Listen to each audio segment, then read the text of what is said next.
Assalamualaikum warahmatullahi wabarakatuh. Al-Fatihah. A'udzu billahi minasyaitonir rajim. Bismillahirrahmanirrahim. Alhamdulillahi rabbil alamin. Arrahmanir rahim. Maliki yaumiddin. Iyyaka na'budu wa iyyaka nasta'in. Ihdinas siratal mustaqim. Siratal ladzina an'amta 'alaihim ghairil maghdubi 'alaihim waladdallin. Bismillahirrahmanirrahim.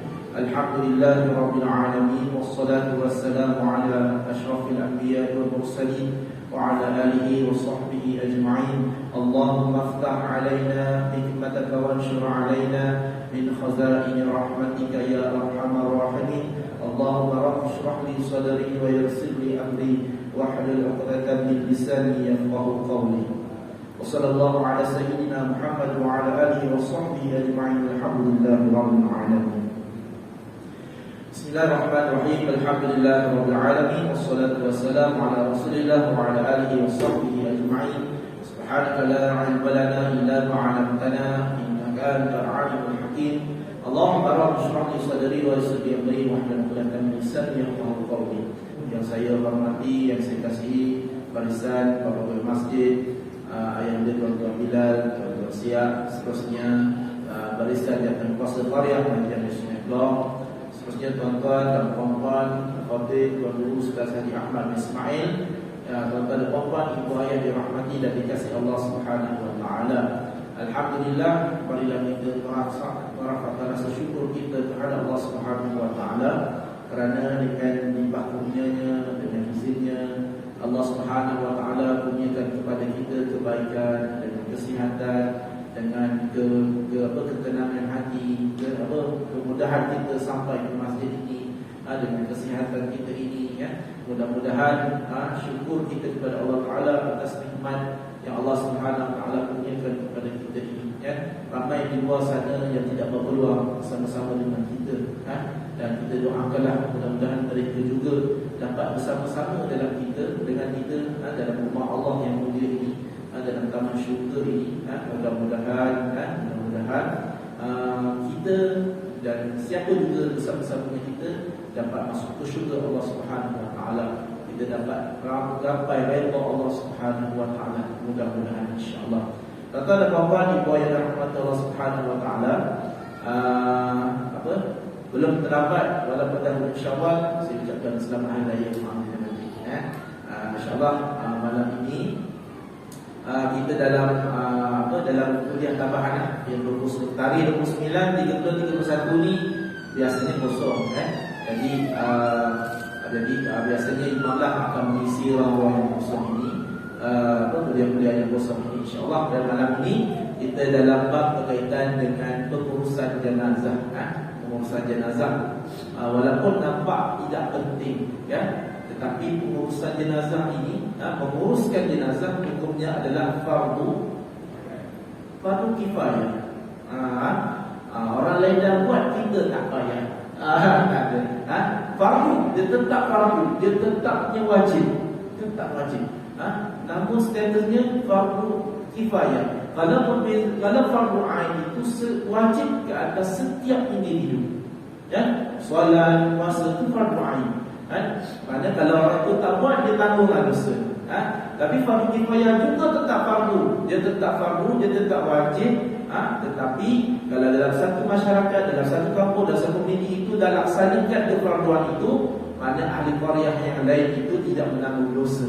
Tetapi kalau dalam kampung itu, dalam komuniti itu, dalam satu tempat itu, tak ada seorang pun yang dalam khususnya dalam urusan jenazah, tak seorang pun boleh uruskan jenazah. Ada jenazahnya terbiar, tak boleh nak buat apa-apa sebab tak ada seorang pun boleh buat.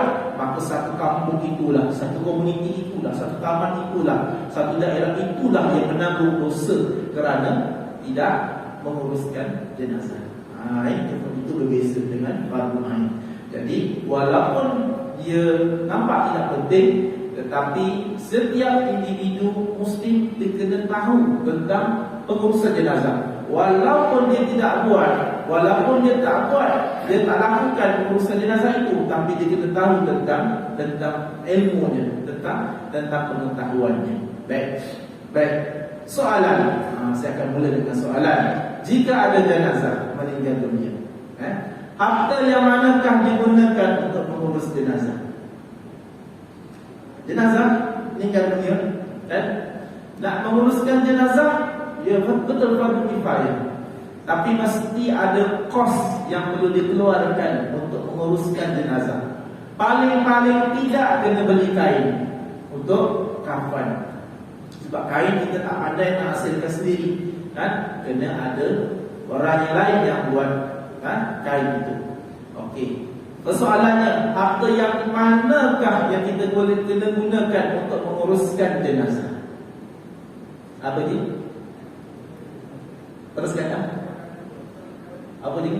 Harta yang mana? Orang meninggal dunia ni, kita nak guna harta siapa nak uruskan jenazah? Nak guna duit siapa? Keluarga. Yang cikgu cakap dia guna duit keluarga. Harta yang ditinggalkan oleh jenazah habis kata. Ada lagi? Hayat kematian. Macam orang nak kematian sebut. Bos kata kematian sebut. Okey, hayat kematian. Ada lagi? Harta yang mana? Duit siapa kita guna ni? Ada jenazah. Duit orang ramai. Tak ada. Semua jawapan betul. Tak ada masalah. Tapi nanti kita kaitkan. Orang yang hidup. Betul. Tak ada orang yang hidup, kesian orang yang mati. Betul kan? Baik, kita tengok. Setelah mayat itu selesai dimandikan, rupanya yang sebelum ini tajuk kita ialah mandi. Mandi dah selesai, kita nak masuk dalam bab kafan. Setelah mayat itu selesai dimandikan dengan sempurna, maka wajib pula dikafankan. Kafan itu hendaklah diambil dari harta mayat sendiri. Pertama sekali, harta mayat itu sendiri.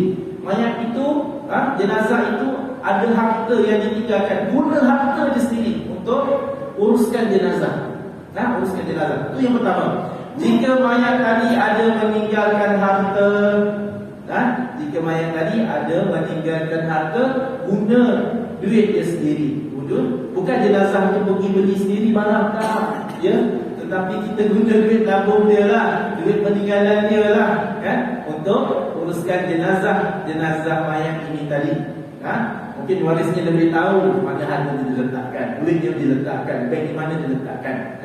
Itu biasanya waris akan uruskan guna harta milik jenazah itu sendiri. Itu pertama, sekiranya jenazah itu ada meninggalkan harta, sekiranya ada meninggalkan harta. Itu pertama sekali. Baik.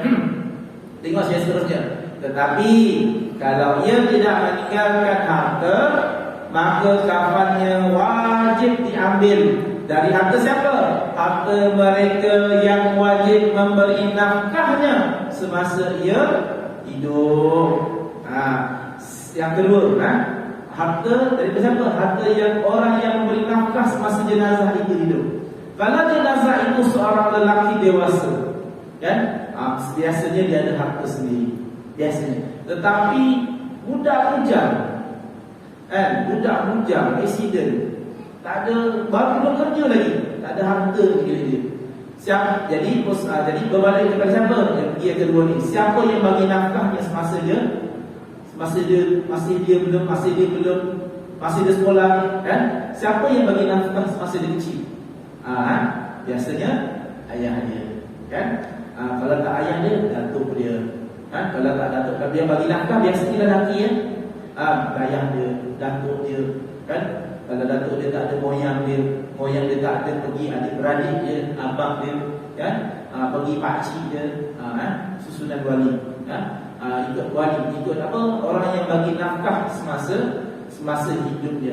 Kalau jenazah itu seorang perempuan, siapa yang bagi nafkah?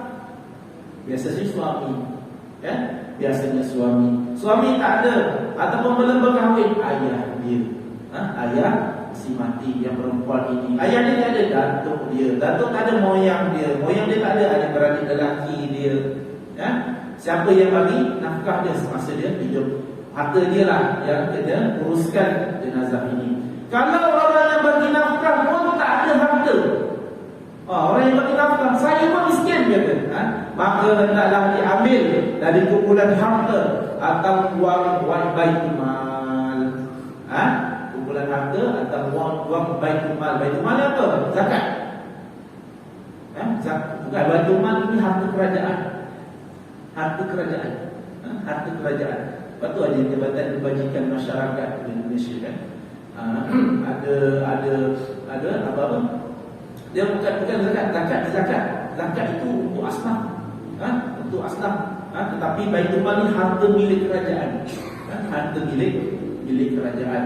Tetapi dalam Malaysia, khususnya di Selangor, sekiranya satu jenazah ini keluarganya tidak mampu untuk bayar kos pengurusan jenazah, ataupun lebih-lebih kalau jenazah ini atau ahli keluarga ini memang di kalangan asnaf yang berdaftar dengan Lembaga Zakat Selangor, maka kematian itu setukan pengurusan kos kematiannya boleh dituntut dengan Lembaga Zakat Selangor.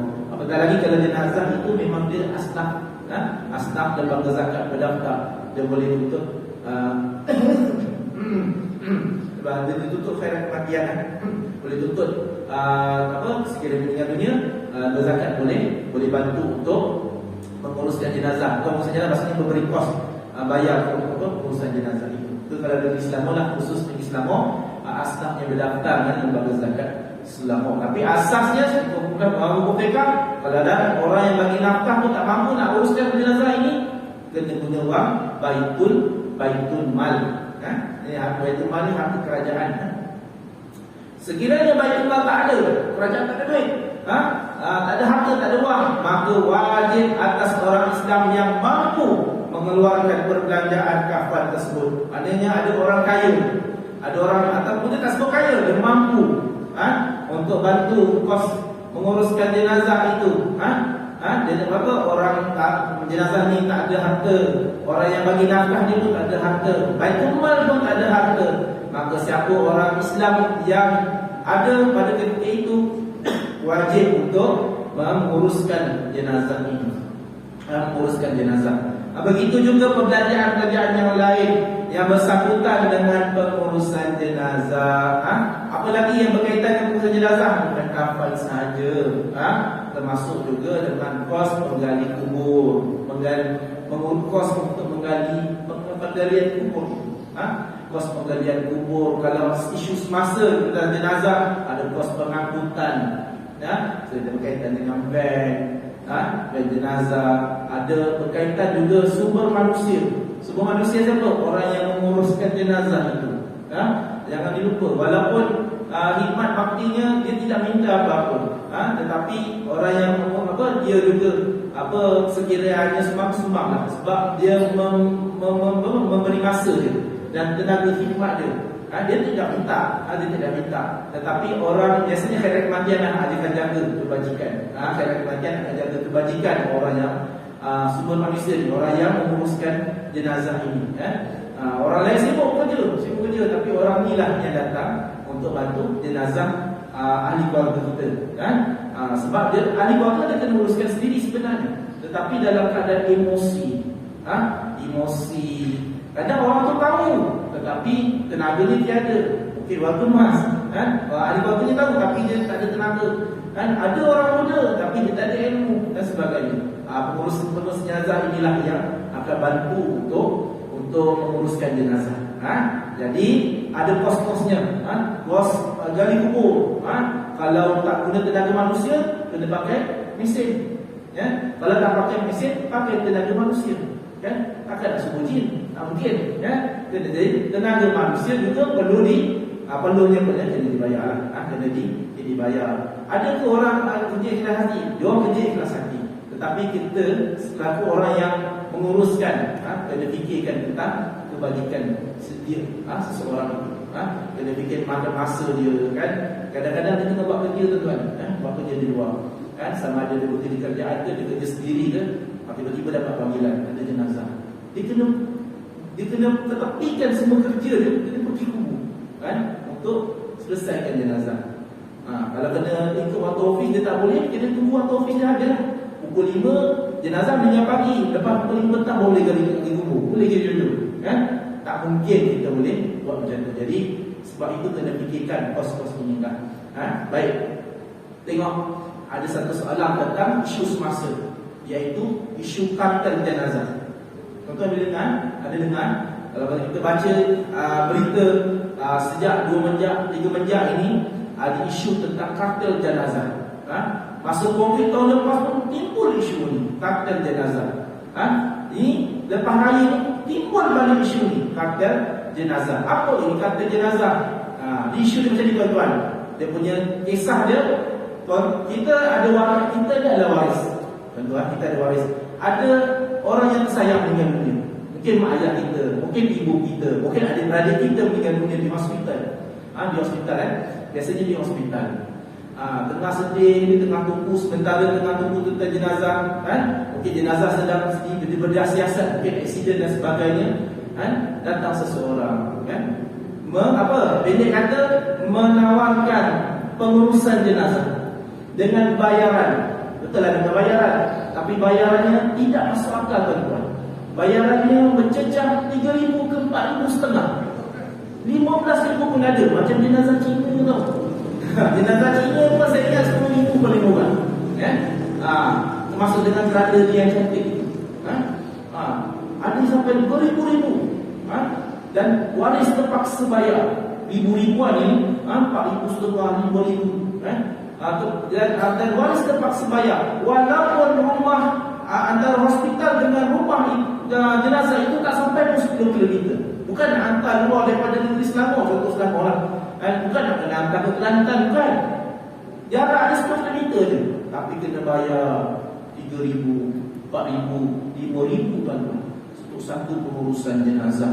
Bayaran ini tuan-tuan terus terangnya tidak masuk akal sama sekali. Tidak masuk akal sama sekali.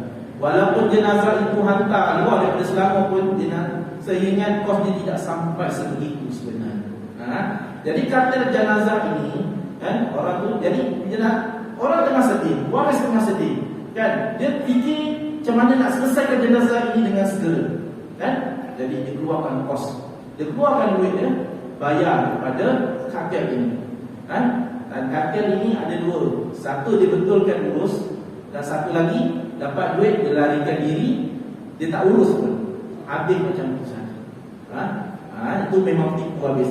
Ada satu kartel ni memang dia buat, tapi kos dia tidak masuk akal. Dia memang pergi haji balik hari lah.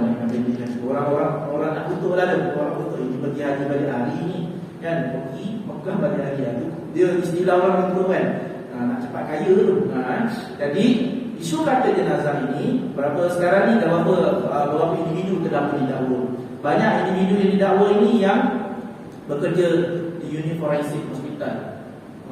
Biasanya orang kita kerajaan yang individu-individu, sebab dia ada hubungan dengan individu luar. Dia cari kartel tuan-tuan, satu kumpulan, dia satu grup, bukan seorang je.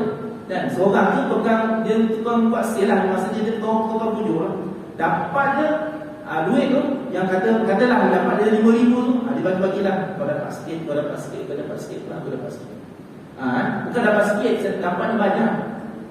Kalau satu jenazah offer kepada orang dalam tu, 200 seorang satu jenazah. Kalau satu hari ada 5 jenazah, senang 1,000 satu hari.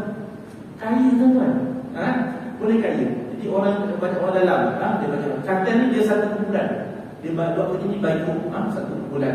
Seorang dapat dia satu jenazah ini, orang tu bayar, semua dapat bahagian-bahagian. Macam mana orang ni dapat maklumat? Orang datang beritahu. Macam itulah. Di kisah mana menggunakan harta dan menggunakan ejen. Jadi tuan-tuan, bagaimana nak menyelesaikan isu kartel jenazah ini? Isu kartel jenazah ini sebenarnya pada diri kita, pada diri kita selaku orang yang selaku waris. Kita walaupun tengah sedih, walaupun tengah bingung, barangkali terkejut. Biasa orang meninggal kita terkejut. Kalau orang yang meninggal itu memang dalam sakit, kita rasa terkejut juga, tapi tak adalah terkejut sangat. Tapi kalau meninggalnya tiba-tiba, kemalangan jalan raya,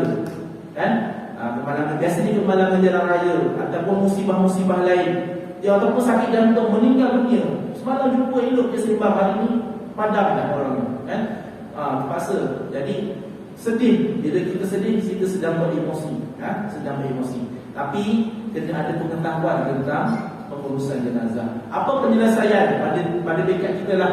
Pertama sekali tuan-tuan, pertama sekali kena berhubung rapat dengan unit forensik. Sebab apa tuan-tuan? Okey, tuan-tuan kena tahu, meninggal sahaja jenazah, dah meninggal, berada unit forensik, dan unit forensik akan lepaskan jenazah selepas selesai bedah siasat. Sekiranya ada bedah siasat, habis bedah siasat, dan keluar surat, dan surat tu mana jenazah itu diserahkan pada waris. Bukan selepas kapan tu diserah pada waris, bukan selepas kapan mandi tau, tetapi selepas selesai bedah siasat. Selesai bedah siasat, jenazah itu akan diserah pada waris. Kita yang waris yang tunggu kat unit forensik kena buat tuntutan, masuk tuntutan. Sebab urusan mandi selepas itu, urusan kafan dan urusan yang seterusnya adalah tanggungjawab waris. Tanggungjawab waris, bukan tanggungjawab hospital lagi. Hospital dia sampai bedah siasat dia. Kalau ada bedah siasat, kalau tak ada bedah siasat, dia dah cek, dia dah puas hati, tak ada apa-apa yang meragukan, ataupun memang pengesan doktor dia memang sakit jantung, dia dah selesai, dia keluar surat, sampai situ je. Tanggungjawab unit forensik, tanggungjawab hospital. Selepas pada itu tanggungjawab waris. Apa waris nak buat selepas itu? Ada beberapa pilihan, teman-teman. Pilihan yang pertama, kita sebenarnya waris boleh mandikan sendiri jenazah itu di hospital. Ramai orang tak tahu. Kita boleh, kalau kita ada peralatan sendiri, kita ada kain kafan sendiri, kita boleh mandikan sendiri jenazah itu, kita buat sendiri. Guna peralatan hospital. Itu yang pertama. Yang kedua, kita boleh bawa balik jenazah itu. Bawa balik terus. Kita maksudnya ada apa, hubung dengan unit forensik, ada tak ada jenazah? Kalau ada, pakai bed hospital. Kalau tak ada, boleh hubung dengan masjid tempat jenazah itu tinggal. Pastikan. Tapi pastikan cari dulu hospital. Kalau hospital tak ada, cari masjid ataupun surau di tempat jenazah itu tinggal. Okey. Dah dapat bawa balik jenazah, uruskan di masjid ataupun di surau tempat jenazah itu tinggal. Itu yang kedua. Ataupun yang ketiga, unit forensik dia ada senarai nama pengurus jenazah, pemandi peneliti jenazah. Biasanya kebiasaan yang saya tahu forensik, unit forensik takkan paksa kita ambil yang ni tak, dia takkan buat. Tapi dia sediakan list nama dan nombor telefon untuk kita hubungi sendiri, deal sendiri dengan pemandi jenazah itu. Itu betul, itu memang ada untuk memudahkan waris tadi untuk menguruskan jenazah. Telefon saja terus, tak ada orang tengah, dia direct. Mana kita direct terus dengan, dia akan bagi satu list tu, katakan ada 10 nama pemandi jenazah lelaki, pemandi jenazah perempuan. Katakan jenazah perempuan, cari pemandi jenazah perempuan. Nama siapa yang kita nak? Telefon lah ustazah tu okey, nak datang, okey saya datang ni setengah jam, tunggulah. Kalau dia kata tak boleh, orang cari orang lain. Maknanya dia dah sediakan beberapa nombor siapa yang perlu dihubungi pengurus jenazah. Tanggungjawab waris bukan tanggungjawab hospital ni.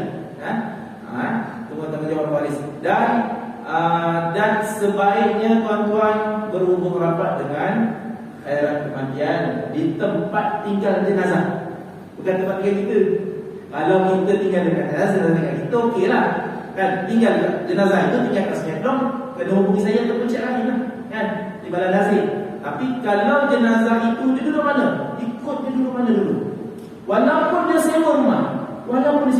Sebab satu kematian, tanggungjawab jenazah adalah tanggungjawab qaryah dia. Qaryah tempat dia tinggal. Walaupun orang itu tak pernah datang ke masjid ataupun di surau tempat dia tinggal, tapi bila berlaku kematian individu itu, kan rumahnya di mana, qaryah itu yang bertanggungjawab untuk urus jenazah itu sebenarnya. Jadi kalau contoh jenazah ini tinggal di Sungai Buloh, tinggal di Paijaras, cari surau Paijaras, cari masjid Paijaras. Bukan cari Singapura. Itu nak betulkan persepsi. Cari Paijaras. Sebab qaryah tempat dia duduklah yang bertanggungjawab untuk uruskan jenazah, bantu untuk uruskan jenazah. Jenazah yang meninggal ini tadi. Nah, tempat dia duduk tu, tempat dia nyewa tu, itu yang bertanggungjawab. Sebab itu keseruan kita, datanglah ke masjid, datanglah ke surau, datanglah ke masjid, datanglah ke surau, sembahyang berjemaah. Supaya apa? Supaya kita kenal jemaah kenal kita. Dan paling tidak jemaah kenal nampak kita, walaupun tak kenal nama. Kan? Paling tidak jangan sampai tak kenal dia, tak kenal imam, tak kenal nazir, tak kenal siapa orang urus jenazah. Ketua kampung pun dia tak kenal. Itu sedih, memang sedih. Itu yang berlaku, tuan-tuan. Itu yang jadi isu kata jenazah ini. Sebab ada orang dia tak tahu, macam kita accident. Kita terkejut, bingung dan sebagainya. Datanglah agent kan, kita nak bantu cik, pergi mobile line tu semua kan. Jadi kita pun tertawan sebab dia nak bantu kita, bayar. Kita kena bayar. Dia boleh claim dengan syarikat insurans. Kalau ada insurans, tak ada masalah. Tetapi hal jenazah ini, logiknya kan, kalau bayarannya antara ratusan hingga 1000 ke 1,500, itu dalam range yang logik lagi. Tapi lebih daripada itu, tuan-tuan, tidak logik sama sekali dalam menguruskan jenazah, dalam kos menguruskan jenazah. Kos dia tidak lebih daripada, saya ingat tak lebih daripada 1,500 ke 2,000. Dia dalam range itulah lebih kurang, kalau mahal sekalipun. Tapi saya ingat tak lebih daripada itu. Kalau di Sungai Empang sendiri pun kos kita 1,000 tu termasuk maintenance kubur. Tak mesti termasuk dengan maintenance kubur. Kalau kita ahli, pasalnya dia tinggal dekat Sungai Empang, kosnya hanya 1,000 saja. Kalau dia bukan ahli khairat kematian. Kalau ahli khairat kematian lagi tak perlu bayar. Kalau orang Sungai Empang duduk di Sungai Empang umurnya lebih 30 tahun, tak bayar khairat kematian pun, jenazah kita uruskan secara percuma. Tapi umurnya lebih 70 lah. Lebih 70. Itu keistimewaan. Tapi mesti duduk dekat Sungai Empang, jangan duduk tempat lain. Duduk dekat Sungai Empang lah. Meninggal di tempat lain, duduk Sungai Empang, meninggal di tempat lain, itu tak apa. Sebab dia pergi ke ziarah rumah anak dan sebagainya, dan sampai sampai situ. Tetapi dia mesti asalnya duduk Sungai Empang. Menetap di Sungai Empang. Barulah kita adalah keistimewaan. Orang yang duduk di Sungai Empang ini, jenazah ini kita uruskan secara percuma. Tapi kalau tak percuma pun, mungkin kurang daripada 70 tahun muda lagi, bayarlah khairat kematian RM60 setahun sekolah. Mudah sahaja. RM60 berbanding dengan RM1,000 yang kita nak bayar satu pos kematian. RM65 setahun, 10 tahun pun baru 600 setengah. Belum 600 setengah, 10 tahun baru 650. Berbanding kosnya 1,000. Baik-baik khairat kematian. Sebab itu, apa-apa, kalau tuan-tuan nak sarankan kepada ahli keluarga, minta dia orang cari khairat kematian tempat jenazah itu tinggal dahulu. Dia situ, dia biasanya juga ikut tempat tinggal. Mesti dia tinggal di mana? Dia tinggal di Sungai Empang. Memang urusan kita lah. Sebab dia orang Islam tinggal di Sungai Empang. Itu tanggungjawab kita. Yalah, dia meninggal kan. Sebab dia duduk mana Ustaz? Itu tadi katakan dia menyewa dekat sini. Itu tanggungjawab kita lah. Kita tak boleh tolak jenazah dia. Kau ni orang asing, tak boleh bumi sini. Tak boleh Ustaz. Kita ni sesama Muslim. Walaupun dia warga negara, bukan warga negara sekalipun, dia bukan warga negara kosong. Dah lah, bukan warga negara kosong tu tak ada pasport kosong. Memang kalau bisa dapat tangkap dia kan. Tapi meninggal kat sini. Yang kita perlukan, kalau asalkan dia duduk Sungai Empang, yang kita perlukan asalkan dokumentasi dia cukup. Maksudnya polis dah sahkan dia ni, forensik dah lepaskan dia, polis pun dia tak isu dengan polis dan sebagainya. Dia nak minta sini, asalkan dia duduk sini lah.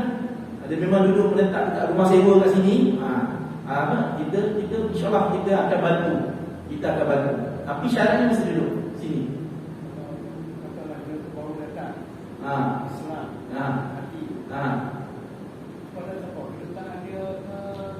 Itu biasanya nanti forensik akan bagi maklumat. Kalau dia mau datang kan, dia meninggal dunia, Waris kena berhubungan dapat dengan forensik apa yang diperlukan oleh pihak hospital untuk uruskan jenazah. Memang adalah nanti kedukaan apa semua tu memang ambil masa. Biasanya tak habis sehari. Kadang-kadang ada jenazah ada 4 ke 5 hari. Lagi-lagi kalau bertemu pula dengan cuti umum. Cuti umum Malaysia pun cuti umum negara asal pun cuti juga. Bergabung-gabunglah cuti dia. Kadang ambil masa seminggu pun ada juga. Maksudnya ialah selesaikan dengan forensik sehingga jenazah ini clear. Macam tu. Sampai dia jenazah apa hospital boleh lepaskan dia. Barulah boleh bawa ke tanah kuburan.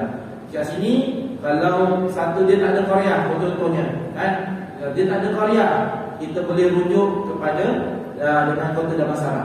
Kota Damansara umum, kubur tu umum milik Majlis Bandar Petaling Jaya. Boleh uruskan ke sana. Tak ada masalah. Tu kena rujuk ke hospital lah. Macam mana? Di hospital pun ada nanti ada pengurus waris boleh berhubung dengan pengurus jenazah. Pengurus jenazah tu boleh hubungi kubur dan sebagainya. Itu ada yang luar biasa lah. Tetapi kalau di Sungai Pelong ni, dalam isu Sungai Pelong, tu saya tadi rujuk kepada kita, rujuk kepada masjid, kita ikuti panduan.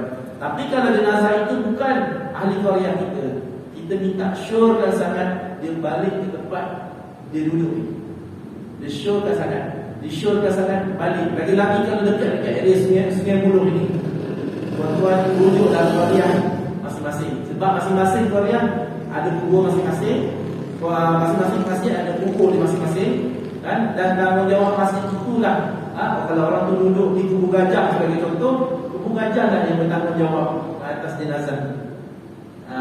Maksudnya pendek kata tuan-tuan, sure kita kepada keluarga ataupun kita jadi waris, ikut jenazah itu duduk mana. Ikut jenazah itu dia duduk daripada duduk di mana, tempat tinggalnya di mana, itu isu dia.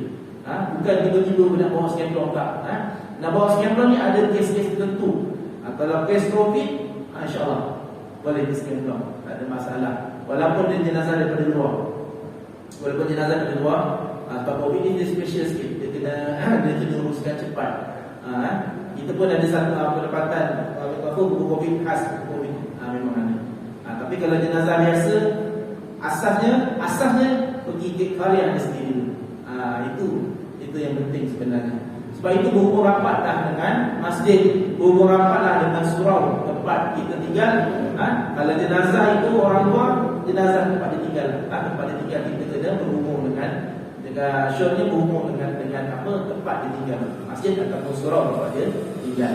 Itu antara kita nak selesailah isu kartel jenazah ini supaya kita supaya kita tidak tertipu. Baik, nak masuk kain kafan. Baik, mana yang sempat sekurang-kurang kain kafannya lah selapis kain yang menutupi seluruh badan mayat. Selain kain itu yang wajib. Sama ada lelaki ataupun perempuan, baik lelaki baik perempuan, wajibnya selai kain sahaja. Selai kain yang menutupi daripada rambut, daripada kepala sampailah ke kaki. Sebaik-baiknya ataupun afdal bagi mayat lelaki, sama ada dewasa ataupun masih kanak-kanak, ialah 3 lapis kain putih. Ini afdal sebaik-baiknya. Kalau tak ada 3, 1 pun cukup. Tapi kalau ada 3 lain, buat 3 lain bagi mayat lelaki. Tiap-tiap lapis daripadanya hendaklah menutupi seluruh badan mayat itu. Maknanya 3 lapis itu tutup daripada atas kepala sampailah ke kaki. Ini program kita. Ini program pengurusan jenazah. Pengurusan jenazah pada 2019, 1 Mei 2019.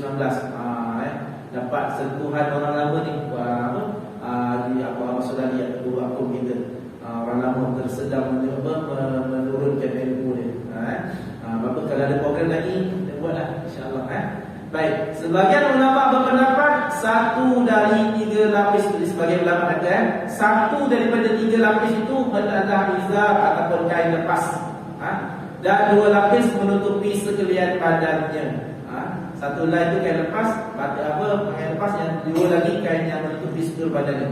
Dan harus pula ditambah lagi dengan selai baju dan serban perempuan bagi lelaki. Jadi di mana tambahan ini hendaklah disyaratkan. Ada syarat dia bahawa waris mayat itu telah sempurna, iaitu akhir balik dan waras, dan waris-waris itu redha dan bersetuju di atas tambahan tersebut. Maknanya bab berkaitan dengan baju jenazah ataupun serban, minta izin warislah. Nak ke tak nak, kalau nak kita buat, tak nak tak apa, kita kafankan sahaja, ya. Waris itu mestilah akhir balik dan dia mesti waras. Apa sabda Rasulullah sallallahu alaihi wasallam yang diriwayatkan daripada Aisyah radhiyallahu anha, "Ufina Rasulullah sallallahu alaihi wasallam fi salasatin azwajin baitin suhuliyah min kusufin laisa fiha qamis wala amamatun." Artinya Rasulullah sallallahu alaihi wasallam dikafani dengan 3 lapis kain putih bersih, yang terbuat dari kapas, tidak ada di dalamnya baju dan tidak ada pula serban. Kalau Nabi sendiri pun dia pakai kain, hanya kain biasa saja, kain kafan biasa saja, 3 helai, tanpa ada baju ataupun serban. Tapi kalau kita nak buat pun tak jadi halangan, tak jadi masalah. Bagaimana pula soalan? Tak ada kain putih, tuan-tuan. Kain putih tak ada dalam pasaran. Kilang tak boleh buat kain putih. Semua kain dekat dia. Macam mana? Boleh tak?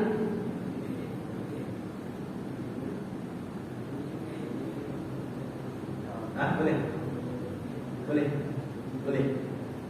Tak boleh? Boleh? Tak ada kain ni. Kain putih tak ada. Kain putih, kain kapal tak ada. Semua kain buang dia. Boleh tak? Jawapannya boleh.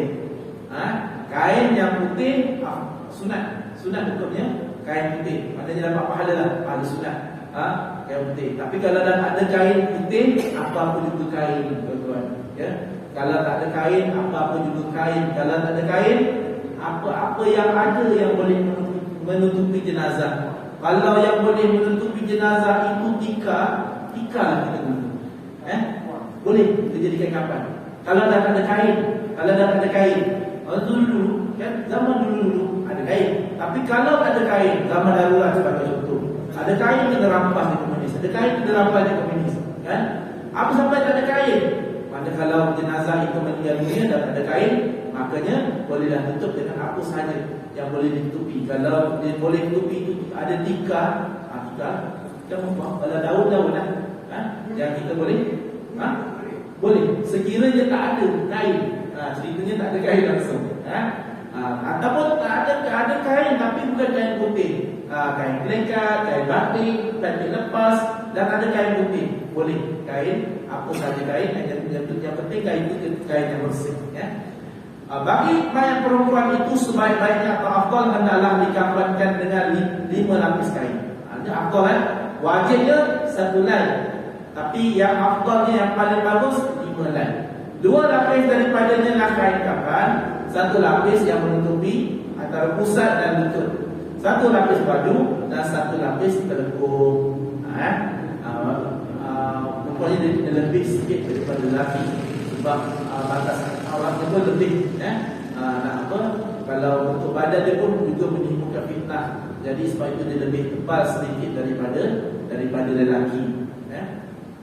Diriwayatkan daripada Laila bin Qanif, katanya, saya salah seorang yang turut memandikan Ummi Kalsum binti Rasulullah sallallahu alaihi wasallam ketika wafatnya.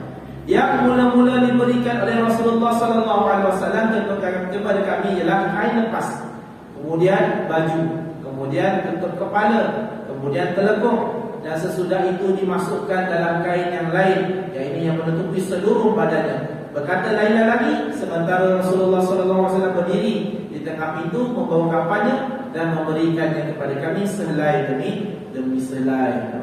Nabi tak buat, tapi ada orang perempuan yang buat, tapi Nabi ulurkan kainnya. Kain telekung dulu, kan?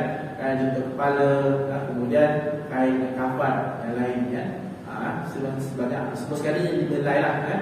Kain yang digunakan untuk kafan mayat itu adalah sunat dari kain yang berwarna putih. Berwarna putih hukumnya adalah sunat. Kata Rasulullah sallallahu alaihi wasallam, "Basu min thiyabikumul bayadha fa innaha khairu thiyabikum wa kafinu fiha mautakum." pakailah olehmu kain yang putih, kerana sesungguhnya kain putih itu kain yang sebaik-baiknya, dan kapanlah mayat kamu dengan kain putih itu, kan? Jadi kalau kita suka, baguslah kita suka pakai pakaian yang putih, kan? Bagus kalau hari Jumaat pun kita dapat pakaian-pakaian yang putih, kan? Pakai sebab itu adalah sunnahnya, kan? Sunnahnya dapat jubah putih ke, kalau ada jubah putih, baju yang putih, kan? Kopiah putih, semua putih. Sebab bila putih ini salah satunya ialah mengingatkan kita tentang mati, kan? Tentang kematian, kan? Pakai putih ini hati jiwa kita bersih, kan? Dan mengingatkan kita tentang kematian. Dan sebijak-bijak manusia ialah orang yang sentiasa ingat tentang kematian. Orang yang bijak lah, orang yang diingat tentang kematian, tentang masa depan dia, di alam kubur, macam mana dia pakai kafan dan sebagainya. Itu orang yang bijak. Cara mengkafankan, aku pula perasaan lagi tuan-tuan. Saya ingat dia tak baca ni panjang sedikit. Saya ingat sampai di sini saja pada malam ini. Untuk cara sampai kita nanti sampai cara mengkafankan. Kita akan sambung sedikit nantilah, insyaAllah kita akan sambung pada sesi yang akan datang. Saya tak tahu tadinya bila, kan? Tak tahu tadinya bila untuk tadi jenazah ini. Kalau ada kuliah yang kosong, insyaAllah Asrama kata suruh ganti, insyaAllah lah saya bawa lah isu tentang pengurusan jenazah ini, kan? Ingat tuan-tuan, pengurusan jenazah walaupun kita tak buat, tapi kita kena ambil tahu tentang mengurus jenazah. Kena ambil tahu. Walaupun kita tak buat, kita tak terlibat dengan mandikan proses pengurusan jenazah, mandikan jenazah dan sebagainya, tetapi kita sebagai seorang muslim,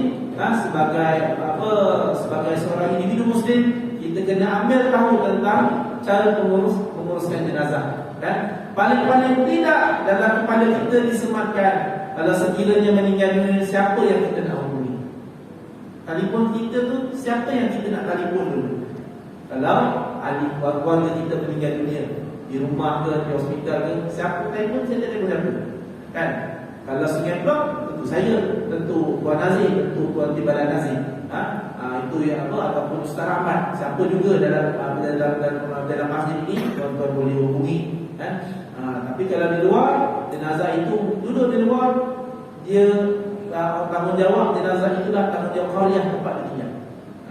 Qaryah tempat dia tinggal dulu. Cari qaryah tempat dia tinggal. Pastikan walaupun dia duduk rumah sewa, qaryah dia, kan? Tapi kalau jenazah itu nak kena balik kampung lah, apa semua untuk itu pada waris lah. Tetapi jenazah ini sebaik-baiknya jenazah ini ialah dia tidak melangkau, negeri ke, sebaik-baiknya lah, kan? Sebaik-baiknya bumi lah di tempat dia meninggal itu yang terbaik, kan? Tetapi kalau mungkin di tempat itu mungkin merusakkan, kan? Mungkin hubungan komunikasi dan sebagainya, perlu dibawa balik kampung, pastikanlah jenazah itu diurus dengan rapi. Jenazah ini kena diberi penghormatannya, bukan boleh main-main saja, kan? Saya sedih tuan-tuan, ada orang dia jenazah maknya meninggal dunia, dia boleh bergambar selfie dengan mak dia.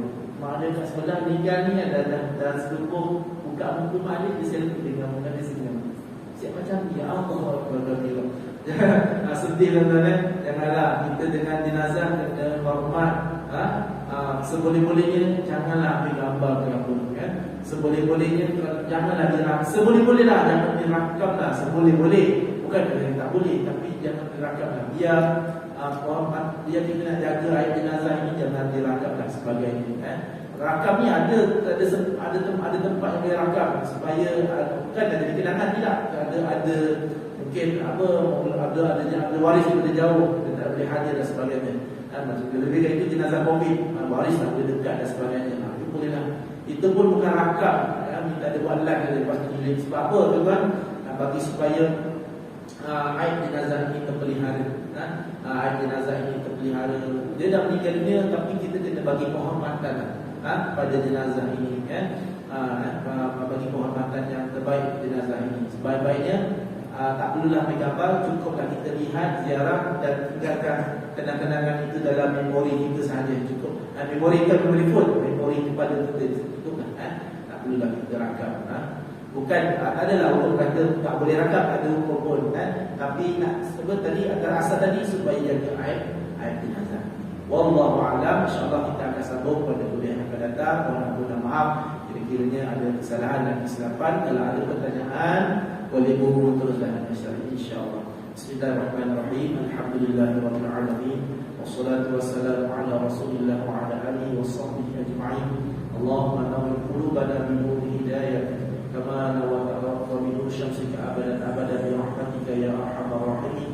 Allahumma arzuqna fahman nabiyyin wa hifzal mursalin ilhaman malaikatil muqarrabin bi rahmatika ya arhamar rahimin. Walhamdulillahi rabbil alamin. Assalamualaikum warahmatullahi wabarakatuh.